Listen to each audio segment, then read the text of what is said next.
یہ زندگی میں وہ ٹائم ہوتا ہے، اور پردیس میں رہنے والا اپنی زندگی دے کر پیسہ کماتا ہے، اور جب پیسہ آ جاتا ہے زندگی نہیں رہتی۔ آپ کے ماں باپ نہیں رہتے، آپ کے بچوں کا بچپن نہیں رہتا، آپ کی بیوی بوڑھی ہو جاتی ہے، آپ کے دوست یار آپ سے جدا ہو جاتے ہیں، آپ اپنا علاقہ، خوشی غمی سب چیزوں سے دور ہو جاتے ہیں۔ آپ کی زندگی صرف ایک پیسہ کمانے والی مشین بلکہ اے ٹی ایم مشین بن کے رہ جاتی ہے۔ آپ مہینے کے مہینے اس سے پیسے نکالتے ہیں اور گھر بھیج دیتے ہیں، یہ آپ کی زندگی ہے۔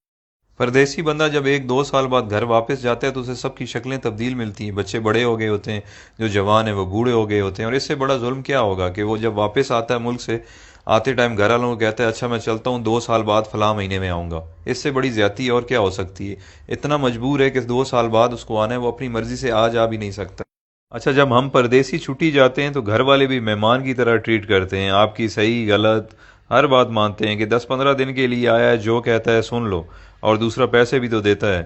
میں نے بہت سارے پردیسی لوگوں سے ڈسکس کی ہے، جب وہ 30-35 سال گزارنے کے بعد ملک واپس لوٹتے ہیں تو ان کے بچے بھی ان کی عزت نہیں کرتے ہیں، کیونکہ انہیں آپ کی عادت نہیں ہوتی ہے۔ وہ کچھ دن بعد کہنے لگے کہ ابا باہر ہی ٹھیک تھا، ہر وقت روکتا ہے ٹوکتا ہے، یہ نہ کرو وہ نہ کرو، بیوی بھی اب اتنی عزت نہیں کرے گی کیونکہ آپ بوڑھے ہو چکے ہیں اور پیسے بھی نہیں کماتے۔ یہ ساری چیزیں اتنی جلدی آپ کو ہضم نہیں ہوں گی، کیونکہ جب آپ پردیس سے آتے تھے تو آپ کو منسٹر جیسا پروٹوکول ملتا تھا، جو اب واپس آنے پر نہیں ملے گا۔ آپ کچھ دن تو ان سب لوگوں سے لڑیں گے کہ میں نے آپ کے لیے زندگی ملک سے باہر گزار دی، میں نے یہ کیا، میں نے وہ کیا، بٹ سب نے یہی کہنا ہے کہ آپ نے کچھ نہیں کیا، بلکہ آپ کی وجہ سے ان کی زندگی خراب ہو گئی ہے۔ فائنلی دل برداشتہ ہو کر آپ نے ایک کونا پکڑ لینا ہے، بیٹھ کے سوچتے رہنا ہے کہ میرے ساتھ ہوا کیا ہے، میں نے کیا کیا ہے۔ اس دوران لوگ آپ کو پاگل نہیں تو کم از کم یہ کہنا ضرور شروع کر دیں گے کہ بڈھا کھسکا ہوا ہے، اس کی باتوں پہ زیادہ دھیان نہ دیا کریں۔